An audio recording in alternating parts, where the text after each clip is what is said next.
ക്രമസമാധാന ചുമതലയിൽ നിന്ന് ADGP MR അജിത് കുമാറിനെ മാറ്റും. പകരം H വെങ്കടേഷ് ക്രമസമാധാന ചുമതലയുള്ള ADGP ആയേക്കും.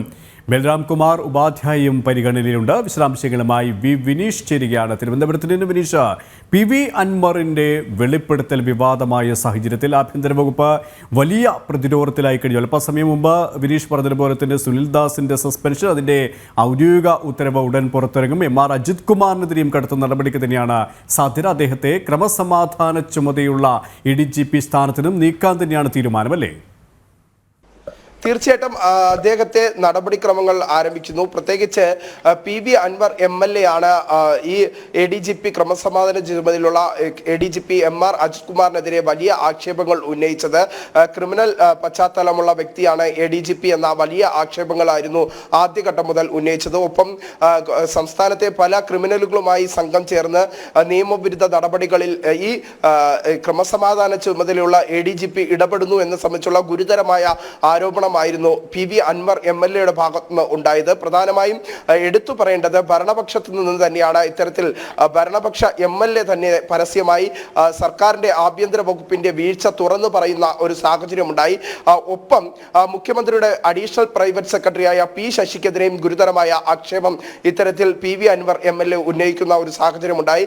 ഇതിലൂടെ മുഖ്യമന്ത്രിയെയും P ശശിയെയും മുഖ്യമന്ത്രിയുടെ പൊളിറ്റിക്കൽ സെക്രട്ടറിയായ P ശശിയെയും PV അൻവർ MLA ഉന്നം വച്ചിരിക്കുന്നു എന്നാണ് നമുക്ക് മനസ്സിലാക്കാൻ സാധിക്കുന്നത്. എന്തായിരുന്നാലും പാർട്ടിക്കുള്ളിലെ ഒരു വിഭാഗീയത തന്നെയാണ് ഇത്തരത്തിൽ ക്രമസമാധാന ചുമതലയുള്ള ADGPക്കെതിരെ ഉയർന്നിരിക്കുന്ന ആക്ഷേപങ്ങൾ എന്നാണ് നമുക്ക് മനസ്സിലാക്കാൻ സാധിക്കുന്നത്. ഒപ്പം തന്നെ ഈ ഒരു ആക്ഷേപങ്ങൾ ഉയർന്ന സാഹചര്യത്തിൽ, ആരോപണങ്ങൾ ഉയർന്ന സാഹചര്യത്തിൽ മുഖ്യമന്ത്രി ഈ ADGP ക്രമസമാധാന ചുമതലയുള്ള ADGP MR അജിത് കുമാറിനെതിരെ നടപടിയെടുക്കാനും അന്വേഷണം ആരംഭിക്കാനുമുള്ള ഒരു തീരുമാനവും ഉത്തരവും പുറപ്പെടുവിക്കുന്ന സാഹചര്യമുണ്ടായി. മുഖം രക്ഷിക്കാനുള്ള ഒരു നടപടിക്രമത്തിലേക്ക്, അന്വേഷണം പ്രഖ്യാപിച്ച് മുഖം രക്ഷിക്കാനുള്ള ഒരു നടപടി ക്രമത്തിലേക്ക് സംസ്ഥാന സർക്കാർ നീങ്ങുന്ന ഒരു സാഹചര്യമായിരുന്നു പിന്നീട് നമുക്ക് കാണാൻ സാധിച്ചത്. തുടർന്ന് അതിന്റെ തുടർച്ച എന്നോണമാണ് ഇപ്പോൾ H വെങ്കടേഷിനെ ക്രമസമാധാന ചുമതലയുള്ള ADGP ആയി തീരുമാനിക്കാൻ സർക്കാർ തല ചർച്ചകൾ നടക്കുന്നത്. അല്പസമയത്തിനകം തന്നെ അതുമായി ബന്ധപ്പെട്ട തീരുമാനങ്ങൾ ഉണ്ടായേക്കുമെന്ന സൂചനകൾ തന്നെയാണ് നമുക്ക് ലഭിച്ചിരിക്കുന്നത്. പ്രഥമ പരിഗണന നൽകുന്നത് H വെങ്കടേഷിനാണ്. ക്രമസമാധാന ചുമതലയുള്ള ADGP സ്ഥാനത്തേക്ക് H വെങ്കടേഷ് എത്തുമെന്ന് തന്നെയാണ് നമുക്ക് അറിയാനും സാധിക്കുന്നത്.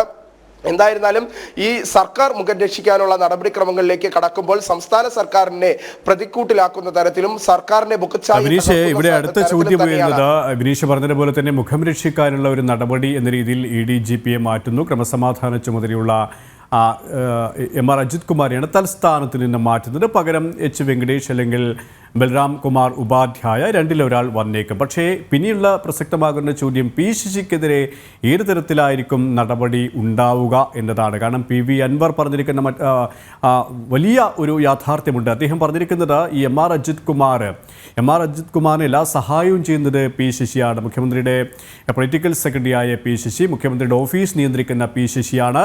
അദ്ദേഹം ഈ സർക്കാരിനെ കുഴിയിൽ ചാടിക്കുമെന്നുള്ള പരാമർശമടക്കം PV അൻവറിന്റെ ഭാഗത്തിനുമുണ്ടാകുമ്പോൾ അദ്ദേഹത്തെ P ശശിയെ ഏതെങ്കിലും തരത്തിൽ തൊടാൻ മുഖ്യമന്ത്രിയും അല്ലെങ്കിൽ മന്ത്രിസഭയും ഇടതുമുന്നണിയും തയ്യാറാകുമോ? നിലവിലെ സാഹചര്യത്തിൽ P ശശിക്കെതിരെയുള്ള ഒരു ഒളിയമ്പ് തന്നെയാണ് PV അൻവർ MLA ഭാഗത്ത് നിന്ന് ഉണ്ടായിരിക്കുന്നത് എന്ന കാര്യത്തിൽ സംശയമില്ല. പ്രത്യേകിച്ച് ക്രമസമാധാന ചുമതലയുള്ള ADGP MR അജിത് കുമാറിനെതിരെ ആക്ഷേപം ഉന്നയിക്കുന്ന സാഹചര്യത്തിൽ ഈ MR അജിത് കുമാറിനെ സംരക്ഷിക്കുന്നത് മുഖ്യമന്ത്രിയുടെ പൊളിറ്റിക്കൽ സെക്രട്ടറിയായ P ശശിയാണെന്ന് തുറന്നു പറയുന്ന ഒരു നിലപാടും കൂടി പ്രത്യേകിച്ച് PV അൻവർ MLA എടുക്കുന്ന ഒരു നിലപാടുണ്ട്. അതുകൊണ്ട് തന്നെ ഇത് പാർട്ടിക്കുള്ളിലെ ഒരു വിഭാഗീയത എന്നാണ് നമുക്ക് മനസ്സിലാക്കാൻ സാധിക്കുന്നത്. നിലവിലെ സാഹചര്യത്തിൽ CPM സംസ്ഥാന സെക്രട്ടറി MV ഗോവിന്ദൻ അടക്കമുള്ളവർ PV അൻവർ MLA തള്ളാതെ ഉള്ള ഒരു പ്രതികരണമായിരുന്നു പ്രത്യേകിച്ച് CPM സംസ്ഥാന സെക്രട്ടറിയുടെ ഭാഗത്ത് നിന്ന് ഉണ്ടായിരിക്കുന്നത്. അതുകൊണ്ട് തന്നെ നിലവിൽ P ശശിക്കെതിരെ നടപടിയിലേക്ക് പാർട്ടി തലത്തിൽ കടക്കുമോ എന്ന് നോക്കി തന്നെ കാണേണ്ടിയിരിക്കുന്നു. അതേസമയം തന്നെ പാർട്ടിയിലെ പ്രധാന ശക്തി കേന്ദ്രം എന്ന് പറയുന്നത് മുഖ്യമന്ത്രി പിണറായി വിജയനാണ്. പാർട്ടിയുടെ ഇപ്പോഴത്തെ അവസാന വാക്ക് CPM സംസ്ഥാന സെക്രട്ടറിയേക്കാൾ നിലപാടുകൾ സ്വീകരിക്കുന്നത് മുഖ്യമന്ത്രി പിണറായി വിജയൻ തന്നെയാണ്. അതുകൊണ്ട് തന്നെ നിലവിലെ സാഹചര്യത്തിൽ ഏത് തരത്തിലായിരിക്കും പി ശശിക്കെതിരെ നടപടി വരിക എന്ന് നോക്കി തന്നെ കാണേണ്ടിയിരിക്കുന്നു. അതേസമയം പാർട്ടിക്കുള്ളിലെ വിഭാഗീയത ശക്തമായ സാഹചര്യത്തിൽ തന്നെയാണ് ഇത്തരം പരാമർശങ്ങൾ, പ്രത്യേകിച്ച് CPM-നുള്ളിൽ ഇത്തരത്തിലുള്ള ഒരു മാധ്യമങ്ങളുടെ മുന്നിൽ തുറന്നു പറയുന്ന ഒരു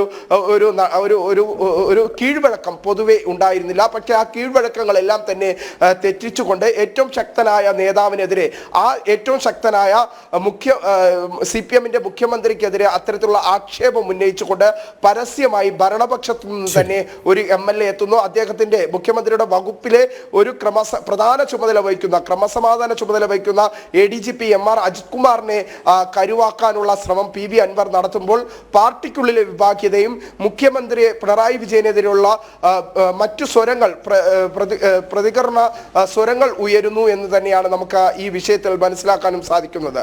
സുരേഷ്, വിനീഷാണ് വിവരങ്ങൾ നൽകിയത്.